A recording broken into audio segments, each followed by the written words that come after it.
Hi, it's Patrick Hutzel from IntensiveCareHotline.com, where we instantly improve the lives of families of critically ill patients in intensive care, so that you can have peace of mind, real power, real control, and so that you can influence decision making fast, even if you're not a doctor or a nurse in intensive care.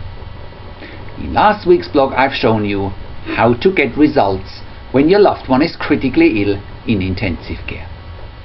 You can check out last week's blog by clicking on the link below this video.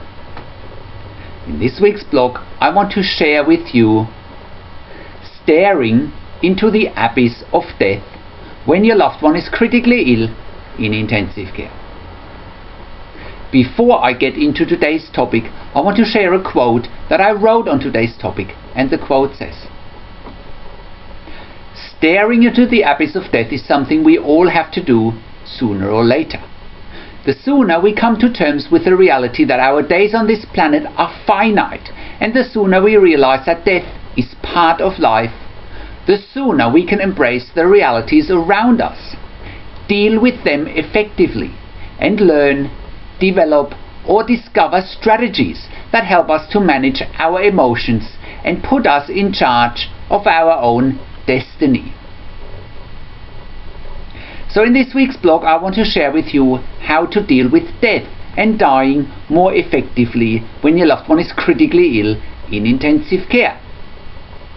Now, if your loved one is critically ill in intensive care and is either very unstable and in a very critical condition, or is in a life-threatening situation, or is in intensive care for long-term treatments and long-term stays, your loved one may be having a severe or traumatic head or brain injury, or your loved one may be threatened with an NFR, not for resuscitation, or DNR, do not resuscitate order, or your loved one may be in a situation where the intensive care team suggests a withdrawal of treatment or a limitation of treatment as being quote-unquote in the best interest of your critically ill loved one, or your loved one may even be approaching their end of life in intensive care. The reality and the fact of the matter is that sooner or later you and your family will inevitably have to contemplate whether the situation your loved one is in is a situation where your loved one's critical illness could kill them.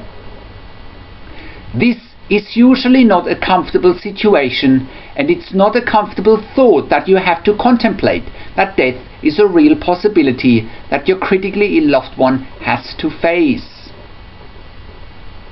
I remember very vividly when me and my family lost my uncle at the age of 51 in intensive care when I was a teenager. It was horrible, and the sadness and the loss is still present to this day. It's one of the most challenging situations one can encounter in their entire lifetime. I also very vividly remember when I looked after my first patient in intensive care more than 15 years ago who died. I was working a night shift when I looked after a young 17-year-old teenager whose life was taken after a car accident. His parents were there at the bedside when their child died, and I felt absolutely helpless and vulnerable. Over the many years in intensive care, I learned how to deal with death, and I also learned how to deal with the fear of death. I learned that death is part of life and that we need to embrace the concept of it. I now no longer fear death because I have seen so many people transitioning from life to death that I now no longer fear death. I know that just because I no longer fear death doesn't help you and your family in the short term. However, after more than 15 years intensive care nursing in 3 different countries, where I also worked for 5 years as a nurse unit manager in intensive care, I have seen over and over again that families of critically ill patients in intensive care are totally overwhelmed whenever they have to contemplate the death of their critically ill loved one. I can see and hear in the tone of their voice and in their body language that they're totally unprepared and that they are scared shitless. One of the biggest problems that our first world society in this day and age is facing, that we never talk about death in a rational and effective manner. We only talk or hear about death in a sensationalized manner on the news that sparks fear and anger. We never hear that death is just a process that is part of life, just as birth is part of life. I know that staring into the abyss of death when your loved one is critically ill in intensive care is frightening, challenging, and I also know how vulnerable you feel during this trying time. But again, in order to come to terms with whatever challenging situation you are dealing with, whilst your loved one is critically ill in intensive care, you have to make meaning out of the situation. You and your family also need to find peace of mind, strength, and meaning in this situation that usually only comes after you have contemplated the life of your critically ill loved one very carefully. Usually there is often meaning in tragedy, and there is often meaning that only you can give to this situation. Challenges, setbacks, and tragedies are generally happening for a reason, and again, only you and your family will know why the universe has brought to you this challenge. Find the reason behind this tragedy, gain strength, and manage the situation appropriately. Get peace of mind, control, power, and influence, even if your loved one is dying in intensive care. And also get peace of mind, control, power, and influence when the intensive care team is telling you that your critically ill loved one is dying when you think that they are not. Trust your gut feeling one way or another, because your gut never lies. Your job is to control and manage the situation irrespective of what the intensive care team is telling you. After all, it's you and your family who need to live with the consequences of whatever this once-in-a-lifetime challenge is bringing to you. And as you have heard me talking about on this blog before, the intensive care team is often overtly negative. They are very quick in painting a doom and gloom picture, and they can be very quick in positioning your critically ill loved one's diagnosis and prognosis in a negative light. Intensive care teams often do this for a number of reasons, but they do it mainly due financial reasons, as they weigh up your critically ill loved one's care and treatment according to their financial budget. They are also negative because of bed management interests. Again, intensive care beds are in high demand, and therefore prolonged and expensive treatment in intensive care might not be in the quote-unquote best interest of the intensive care unit. Also, you need to know and understand that the things that are happening behind the scenes in intensive care are crucial. Again, intensive care is a highly political environment where people are competing for limited resources, for attention, and therefore care and treatment of critically ill patients can be highly controversial. Also, you need to be aware of the intensive care team's medical research interests.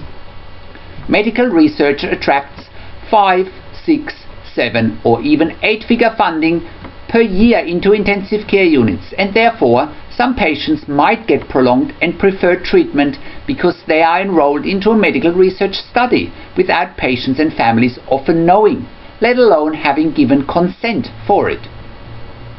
Other critically ill patients in intensive care who don't qualify for medical research may therefore not be as interesting for the intensive care team to look after, and therefore a withdrawal of treatment or a limitation of treatment may be suggested to you and your family as quote-unquote being in the best interest for your critically ill loved one. In any case, at intensivecarehotline.com we help you deal with all challenges when your loved one is critically ill in intensive care, and we help you to get peace of mind, control, power and influence even if your loved one is dying. Think about it.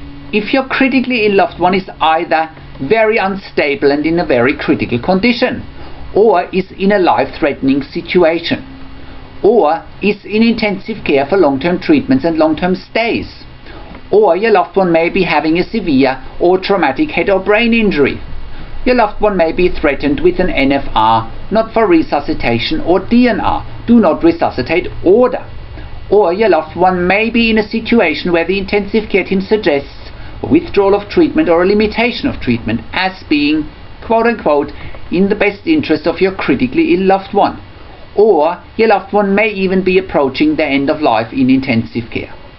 The reality and the fact of the matter is that you certainly don't want to leave things up to chance, and you certainly don't want to be like 99% of families of critically ill patients in intensive care who have no peace of mind, no control, no power, and no influence.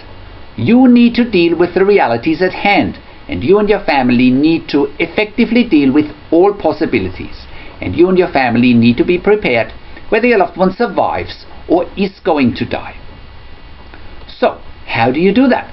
How can you get results quickly and get peace of mind, control, power, and influence whilst your loved one is critically ill in intensive care and may even be dying? You get to that all-important feeling of peace of mind, control, power, and influence when you download your free Instant Impact Report now by entering your email below. In your free Instant Impact Report, you learn quickly how to get peace of mind, real power, and real control, and how you can influence decision making fast whilst your loved one is critically ill in intensive care.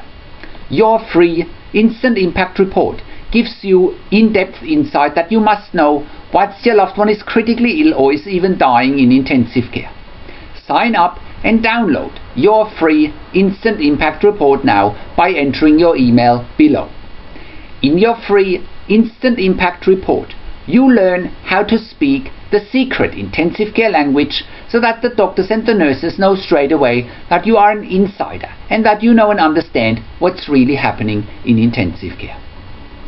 In your free report, you will also discover how to ask the doctors and the nurses the right questions, discover the many competing interests in intensive care, and how your critically ill loved one's treatment may depend on those competing interests, how to eliminate fear, frustration, stress, struggle, and vulnerability even if your loved one is dying.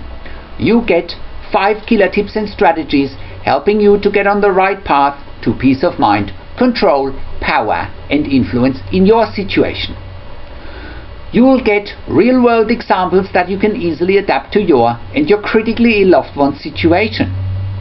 How to stop being intimidated by the intensive care team and how you will be seen as equals. You will get crucial behind-the-scenes insight so that you know and understand what's really happening in intensive care, and how you need to manage doctors and nurses in intensive care, and it's not what you think. Thank you for tuning into this week's blog, and I'll see you again in another update next week. Make sure you also check out our Your Questions Answered section, where I answer your questions, or send me an email to support@intensivecarehotline.com with your questions. You can also call us, and if you check out the Contact Us section, you can find the phone numbers where you can call us. Also check out our product section, where you get more ebooks, videos, and audio recordings, and where you can also get one-on-one consulting with me by clicking on the Products tab. This is Patrick Hutzel from intensivecarehotline.com, and I'll see you again next week in another update.